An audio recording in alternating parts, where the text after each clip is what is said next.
Alors, docteur Gilbert, merci. Nous allons enchaîner avec la prochaine question. Alors, c'est une dame de la France et on remercie pour tous les gens qui regardent Plein Feu sur l'heure juste. Et cette dame, la question est la suivante. Elle était témoin des Jéhovah dans le passé et elle est maintenant chrétienne, elle a accepté Jésus. Et elle vous demande, elle demande, le baptême est-il nécessaire? Je ne le crois pas. Donc, je vous demande la question, Monsieur Gilbert, est-ce que le baptême est nécessaire? C'est une question doctrinale. Et je me sens à l'aise de dire à cette dame réelle que le baptême ne sauve pas. Quelqu'un qui n'a pas la possibilité de se faire baptiser et qui accepterait Jésus dans les termes bibliques, qui consistent en certains éléments que nous parlerons à la fin complet, eh bien, est sauvé. Et la raison pour laquelle Dieu nous demande, parce que c'est un symbole, le baptême, c'est une extériorisation de notre foi. Quand on vit dans une petite communauté chrétienne, on déclare aux autres « je m'engage avec vous ». Et cet engagement, c'est une bonne conscience. De plus, la Bible nous dit que Jésus lave nos péchés. Bien là, on s'en va dans l'eau, on se fait laver au complet. Et c'est très important quand on étudie la neurologie et qu'on sait, par exemple, si vous avez des talents d'acteur ou des talents d'imitateur, puis ça se passe juste dans votre tête, vous allez, quand on vous demandera d'imiter, vous ne saurez pas comment le faire parce que c'est ça dans la tête seulement. Il faut faire le geste. De la même façon, quand on fait ce geste de se faire amener dans l'eau, l'immersion totale, et puis de faire prier sur nous, puis qu'on accepte Jésus dans les termes bibliques, le pasteur s'occupe de ces choses-là, eh bien, on reste à vie marqué par ce moment précis. J'ai baptisé quelqu'un dernièrement dans l'eau très froide, parce que c'était pas possible de le faire autrement. Et puis, ce personnage, il est très heureux depuis, parce que ça fait des années qu'il y pensait. Alors, c'est Dieu qui le demande de nous faire baptiser. Comme je vous ai dit, c'est pas la source du salut. La source du salut, c'est la foi. Mais quand on vit dans une communauté, et puis que les gens invitent d'autres personnages qui viennent nous voir, témoigner lors de notre baptême, c'est de cette façon-là que les païens peuvent voir que ce que Jésus a dit, ça demeure vrai encore de nos jours. Et c'est de cette façon-là que les gens peuvent adhérer à la foi et à la communauté chrétienne. Pour quelle raison s'abstiendrait-on de le faire si Dieu nous le demande?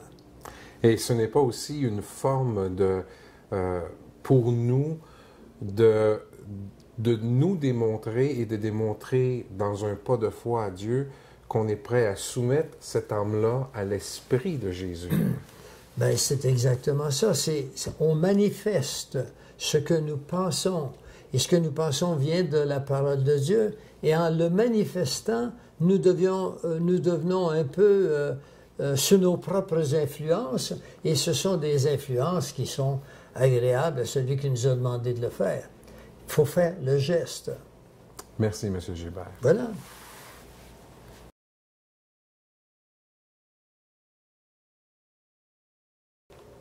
Alors, on enchaîne avec la prochaine question. Je vous la lis. Je veux tout d'abord vous remercier pour l'excellent travail que vous faites, M. Gilbert. J'ai un commentaire il y a quelques mois sur YouTube et ça m'a troublé, car c'est complètement contre ma vision, mais il faut que je dise que ce commentaire était justifiable. Le gars disait que la mort de Jésus ne nous sauve pas, car puisqu'il est ressuscité, le sacrifice de sa vie n'a pas tant de valeur que cela. Avez-vous un argument, Dr. Gilbert, qui pourrait enlever ce doute qu'il m'a donné? J'aimerais avoir mieux, jamais ne lire ce commentaire. Chère madame, vous avez raison que si vous n'avez pas d'antidote à ce commentaire, il aurait mieux valu que vous ne l'écoutiez jamais. Il Vous savez, Satan a tout fait au cours des siècles pour discréditer l'œuvre de Jésus-Christ. Il le fait même à l'intérieur de vous actuellement. Quand vous dites ces choses, vous essayez de réduire la valeur de l'œuvre de Jésus-Christ à la croix, et puis vous vous basez sur un homme quelconque qui va mourir, qui est né, puis qui va mourir, qui deviendra poussière. Alors, il faut avoir des raisonnements qui vont vous aider à survivre à toutes ces influences négatives et fausses, mensongères sur vous.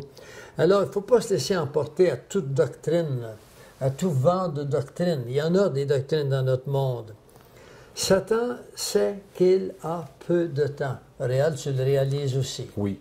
Satan a peu de temps. Il fait tout son possible. Je voudrais simplement vous lire un verset qui va vous aider dans Matthieu 24, entre le verset 23 à 26.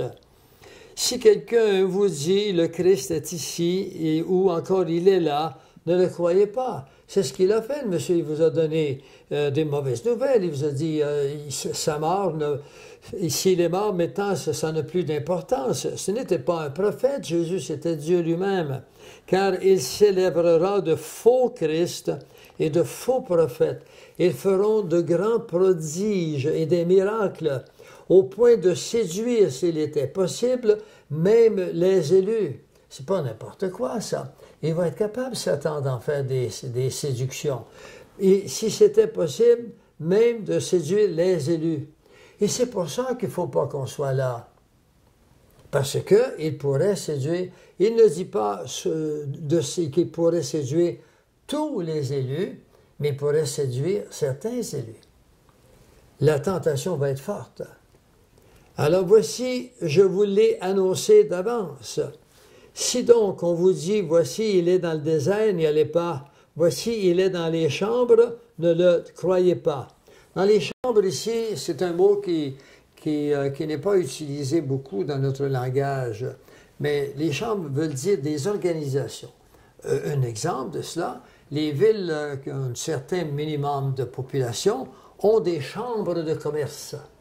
Alors une chambre ici a la connotation d'une organisation avec des causes ou des buts spécifiques. Dans le cas présent, des chambres, c'est des organisations antichrétiennes. On peut penser aux sectes. On peut même penser à la grande Église officielle qui n'a jamais donné leur juste sur le salut, sur l'œuvre de Jésus-Christ, et qui s'est approprié les qualificatifs qui appartiennent à Jésus, plutôt que de pousser la foule vers Jésus. Le but de l'Église n'est pas de rester à l'Église. Le but de l'Église, c'est d'amener les gens à Jésus-Christ et de les faire croître dans l'amour et la vérité que la parole nous enseigne. Et lorsque la personne mentionne qu'à cause que Jésus-Christ est ressuscité, donc il n'y a pas lieu à ce moment-là de penser que la mort de Jésus-Christ est quelque chose de grandiose puisqu'il a ressuscité. Ah bon, alors si vous croyez que la parole de Dieu est vraie, vous auriez des bonnes raisons d'y croire. Si vous aviez les documents que j'ai qui montrent mathématiquement que personne n'aurait pu écrire la Bible, parce que les codes bibliques du docteur Elio Rips, qui est un des plus grands scientifiques au monde, mathématicien au monde actuellement, il remplace Albert Einstein, et le docteur Ramsell, qui vit au Texas, j'ai eu l'occasion d'y parler 3 fois. Dans les années précédentes, lui a fait ses découvertes à la main, là, avec des écritures. Il n'y avait pas les ordinateurs qu'ils ont à l'université de Tel Aviv. Eh bien, ils ont démontré que la Bible, c'est impossible. Elle n'aurait pas pu être écrite par des hommes. Parce que la cohérence qu'il y a dedans, dans les séquences de lettres, font en sorte que les mathématiques démontrent que la probabilité était inexistante. Bon, cela étant dit, je vous laisse avec un seul verset à cette madame. Il est marqué dans Hébreux 13, le verset 8. Je dirais que le chiffre 13, c'est le chiffre de la rébellion. Et cet homme qui vous a dit que sa mort n'avait plus d'importance, il est vraiment rebellé. Mais pourtant, par contre, c'est le verset 8 dans le chapitre 13. Et 8, c'est le chiffre de Dieu. Parce que c'est l'infini, c'est des chiffres qui ne finissent pas, c'est l'infini. Alors il est marqué ceci, Jésus est le même hier, aujourd'hui et pour l'éternité. Alors, si vous croyez en un Dieu qui est temporaire, ce n'est pas mon cas et je vous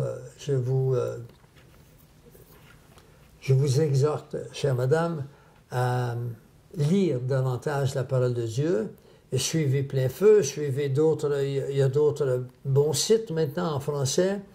Nous ne sommes pas là pour monopoliser la connaissance, nous sommes là pour la répandre. Et il y en a de plus en plus de sites et c'est merveilleux parce que l'Église chrétienne semble faire un dernier effort d'évangélisation et comme se rendre sur place comme ça se faisait autrefois, ça coûte très cher et il y a très peu de missionnaires. Alors, l'Internet le fait pour nous. Et c'est pour ça que je prie qu'Internet soit là encore un bon moment. Et il faut prier pour qu'Internet ne nous soit pas enlevé. Un Plein Feu, c'est un site pointu. Et si j'en profite, Réal, vous priez, vous et les auditeurs, vous prierez pour le personnel de Plein Feu. Parce que nous éprouvons des fatigues parfois aussi. Hein? Ça fait longtemps qu'on est là. Très bien. Réal, ça répond à vos questions. Je vous remercie beaucoup, Dr. Gilbert.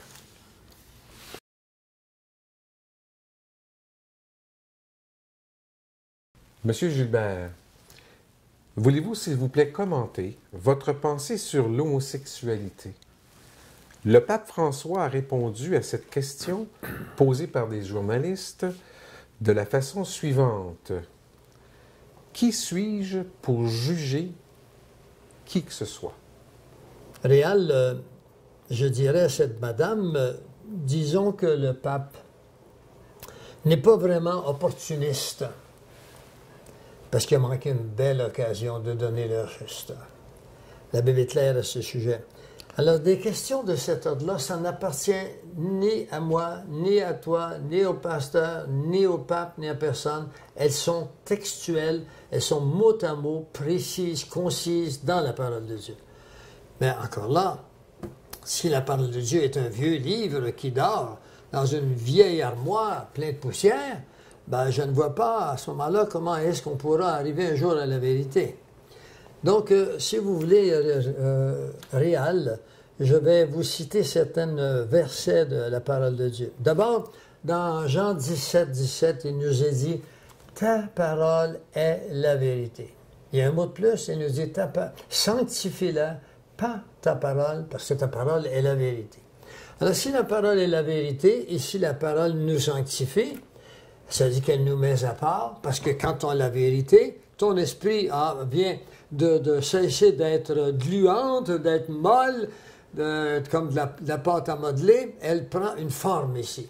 Puis là, cette forme-là, elle va se scléroser, non pas dans le but de ne plus travailler, mais de maintenir en place cette vérité sur le sujet en question. Alors, dans Romains 1, 22 à 32, c'est long, vous le voyez, 22 à 32, mais ça vaut la peine parce qu'aujourd'hui, l'homosexualité est bonifiée.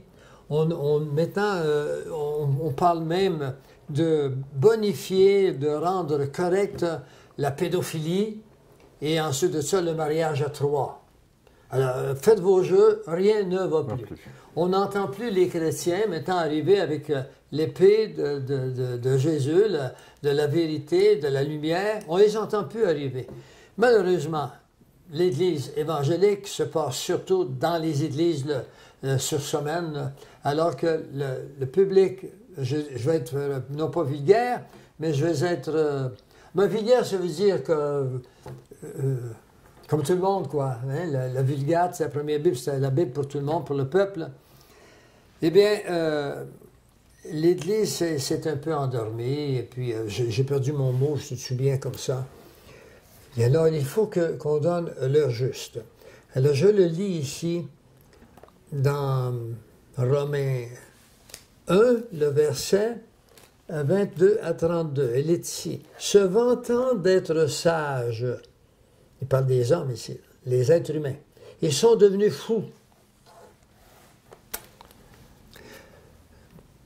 Et ils ont changé la gloire du Dieu incorruptible en image représentant l'homme corruptible, donc les images, n'est-ce pas?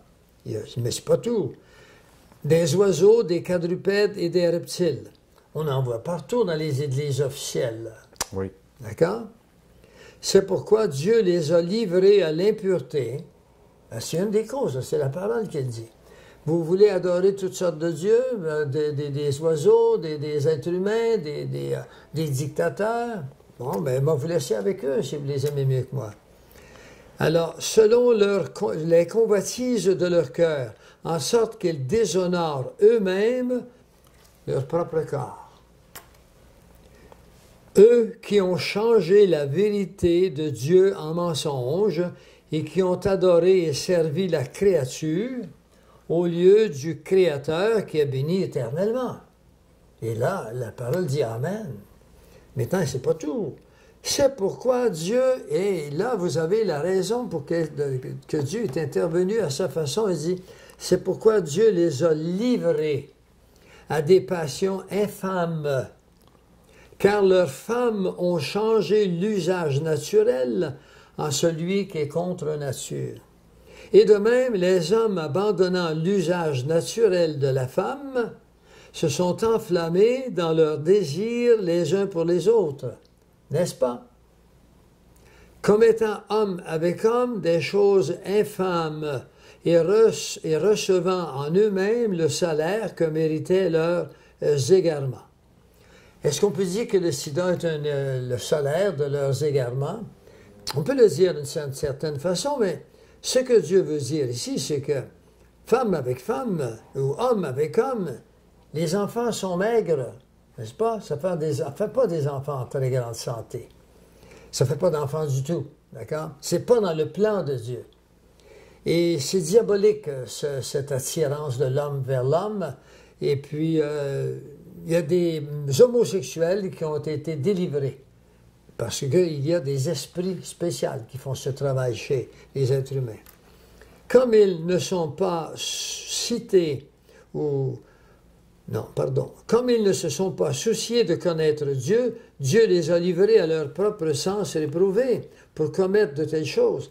C'est tellement bien dit. Ça veut dire quoi? Ça veut dire comme vous n'avez pas dans votre esprit les notions nécessaires pour soustraire votre corps à ces tentations, eh bien Dieu n'est rien pour vous avec son enseignement.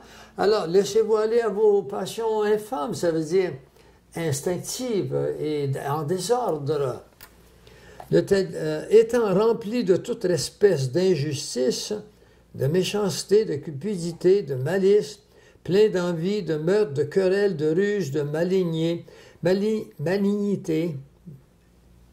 Oui, rapporteur, médisant, impie, arrogant, hautain, fanfaron, ingénieux au mal, rebelles à leurs parents, dépourvus d'intelligence, de loyauté, d'affection naturelle. Les autres ne sont pas nécessairement associés à l'homosexualité, mais on les trouve chez des êtres humains. Dépourvus d'intelligence, de loyauté, d'affection naturelle, de miséricorde, ils ne pardonnent pas, et bien qu'ils connaissent le jugement de Dieu, déclarant dignes de mort ceux qui commettent de telles choses, écoutez bien ici, non seulement ils les font, mais ils approuvent ceux qui les font. Aujourd'hui, si vous parlez d'homosexualité, vous êtes un homophobe. Si vous parlez que l'islam n'est pas une religion, mais un système sociopolitique, vous êtes un islamophobe. Moi, je vais vous dire comment je suis là-dedans. Je suis un islamophobe et je suis un homophobe. Mais la vraie signification du mot homo, ça veut dire homme, phobe, c'est phobie, ça veut dire des craintes de l'homme. C'est un mot qui est emprunté à quelque chose qui n'existe qu'en dehors de l'homosexualité en elle-même. Il manque quelque chose. Mais de toute façon, puisque la société l'a accepté comme ça, la parole, c'est des conventions, bien, voilà que je le dis devant le grand public, je suis un islamophobe. Et je rejette l'homosexualité en tant que mode de vie, parce que Dieu nous le dit. Mais je ne rejette pas l'homosexuel. Pourquoi? Parce que l'homosexuel, c'est un potentiel, lui aussi, de salut pour Dieu. Lui aussi, il peut se rendre compte qu'il est à côté de la piste, de la traque, du chemin que Dieu pour lequel il nous a créés, il peut se repentir. Et Dieu peut intervenir dans sa vie comme celui qui ne se contente pas d'une seule femme. Ça y en prend 2, 3, 4, ça finit pas, n'est-ce pas? Alors, nécessairement, tout péché peut être pardonné par Dieu et Dieu peut pardonner à tout pécheur, incluant le mot sexuel et l'islamique, puisque je vous ai dit cet après-midi qu'il y a des milliers et des milliers de musulmans qui se convertissent, qui viennent à la doctrine chrétienne telle que nous la connaissons. Plus particulièrement en Indonésie. En Indonésie. Incroyable, on en parle partout. D'ailleurs, il sera sur plein feu prochainement. Et nous allons aller dans 1 Timothée 3 et nous allons aller dans le verset 1 et 2. Ça ne sera pas long. Les devoirs des évêques et des diacres. Entendons-nous ici. Quand on dit devoir des évêques, nous ne parlons pas des évêques catholiques, les cardinaux, ainsi de suite. Le mot évêque ici, il veut dire les anciens. Réal, vous et moi, nous sommes des anciens, parce que nous sommes dans le Seigneur depuis plusieurs années. Un ancien ici, ce n'est pas celui qui a de l'âge. Dans le cas présent, c'est celui qui a de l'expérience et de la connaissance de la parole de Dieu. Alors, le devoir de ces gens-là, et des diacres, c'est un mot qui existe dans le Nouveau Testament pour l'Église évangélique. Les diacres, ce sont ceux qui ont des titres ou encore des tâches particulières. Je ne veux pas toucher à ceci, ce n'est pas le but de cette présentation. Alors, ce que je voulais vous dire également, c'est que c'est ceci. Il est marqué, cette parole est certaine. Si quelqu'un aspire, alors il me faut encore mes lunettes, vous voyez, à la charge d'évêque, c'est-à-dire d'ancien, ou encore d'homme de Dieu, de prédicateur, d'évangéliste, d'évangélique, de témoin, s'il aspire à une charge comme celle-ci, il désire une œuvre excellente. C'est bon? Autrement dit, Dieu dit, ben, je suis d'accord. Mais ici, voici des conditions pour ça. Il dit, il faut donc que l'ancien, que l'évêque, que le connaisseur, soit irréprochable. Ben, c'est l'idéal, n'est-ce pas? Mais les évêques que nous sommes pas tous irréprochables. Et c'est pour ça que nous continuons à croître dans le plan divin. Parce que je ne voudrais pas que quelqu'un en profite pour nous trouver en défaut puis dire que ceci ou cela. Parce que nous le sommes souvent en défaut. Nous sommes des hommes. Mais nous avons auprès du Seigneur quelqu'un qui nous pardonne immédiatement si on sait présenter notre problème à Dieu, puis de se rendre compte que nous sommes la cause, à cause de nos défauts qu'on n'a pas corrigés, à cause des instincts qui nous incitent. Eh bien, Dieu est là pour nous pardonner, mais plus que ça, il est là pour le Saint-Esprit. Moi, j'avais une opinion très banale du Saint-Esprit lorsque j'étais membre d'une autre église, une grande église. Alors, le Saint-Esprit est là pour nous rappeler qu'on est incorrect. C'est ça qui est merveilleux. Le Saint-Esprit en fait plus qu'un ami qui dit à l'autre tu es allé un peu loin, corrige-toi donc de ceci ou ça. Il nous le dit. Mais il faut le croire, il nous aide. Il faut donc que l'évêque soit irréprochable. Et ce que je veux vous dire ici, ce n'est pas un discours, c'est une phrase. Qu'il soit mari d'une seule femme. Et là-dessus, j'ajoute ceci. C'est pas pour rien que Dieu veut que lorsqu'on est des hommes de Dieu, qu'on soit mariés. Et que je ne peux m'abstenir de le dire, c'est que cette grande Église apostolique catholique, elle a des prêtres, et la prêtrise est terminée de toute façon, nous allons y revenir, qui ne sont pas mariés, mais qui ont des désirs sexuels comme moi et comme vous. Et c'est Dieu qui les a mis là, ces désirs. On ne va pas les enlever, mais on va les canaliser, on va les permettre de nous épanouir. Alors, ils se croient tellement spirituels qu'ils peuvent se passer d'une femme. Alors, ils la substituent au petit garçon ou à la petite fille. Et ça, c'est épouvantable. Cette Église est en train de créer un discrédit épouvantable sur le christianisme au complet. Ce n'est pas seulement sur cette Église que va la disgrâce. La disgrâce, voilà, c'est sur le christianisme. Et c'est à nous, les croyants, de cesser de garder ça pour nous. Nous sommes là, le Seigneur nous a dit, vous êtes la lumière du monde. Si la lumière est cachée sous le boisseau, au lieu de le mettre en plein jour, mais comment est-ce qu'ils vont savoir où est le vrai chemin? Et si nous nous taisons, comment connaîtront-ils la vérité? Alors moi, je réponds à vos questions tel que je suis, et puis si j'ai été créé pour dénoncer, ben je pense que je dénonce là. Et chaque chrétien, un jour, un chrétien m'écrivait régulièrement. Il me disait, docteur Gilbert, c'est pas ça que Dieu veut, que vous dénoncez ceci ou cela, et Dieu veut qu'on dise la vérité.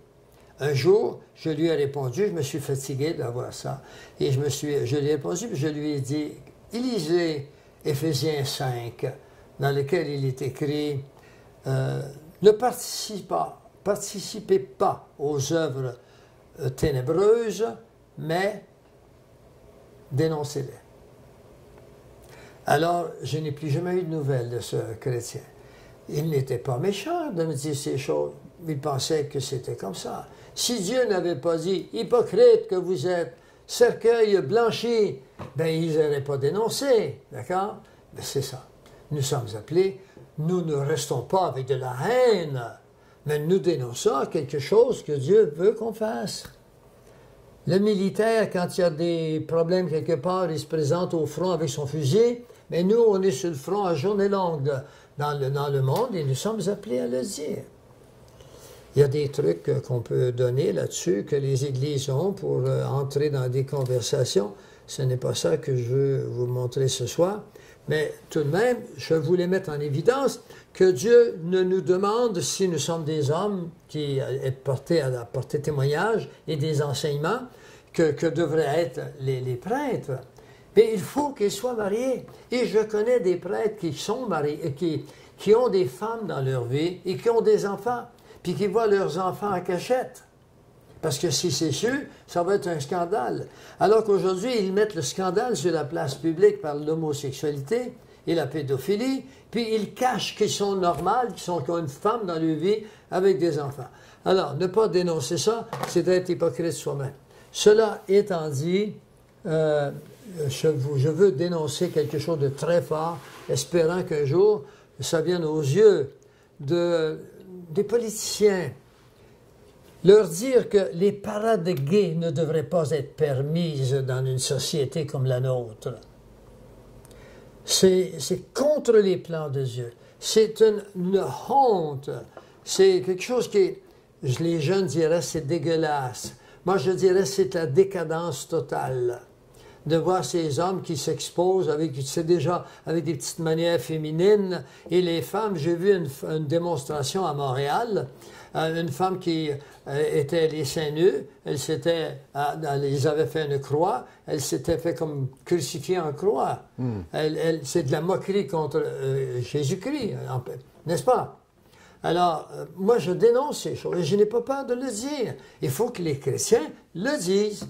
Il y a de ces personnes parmi les lesbiennes qui certainement, comme d'autres personnes, lorsqu'ils entendront ces choses, peut-être que l'Esprit Saint poussera cette chose dans leur cœur. Pourquoi est-ce que je dis ceci? Parce qu'il est clair que la parole de Dieu dit, la parole ne revient jamais sans effet. C'est fait, exactement. Alors, annonçons la parole. Je ne suis pas responsable de la parole. C'est Dieu qui est responsable de sa parole. C'est l'Esprit Saint qui va faire effet avec. C'est comme une clé qu'on rentre dans votre automobile. Elle va que pour votre automobile. Elle fait toujours effet quand vous la tournez. Et le garagiste ne vous demande pas de partir le moteur. Tournez la clé seulement. Elle est conçue pour partir. Oui. Merci beaucoup, Dr. Gilbert.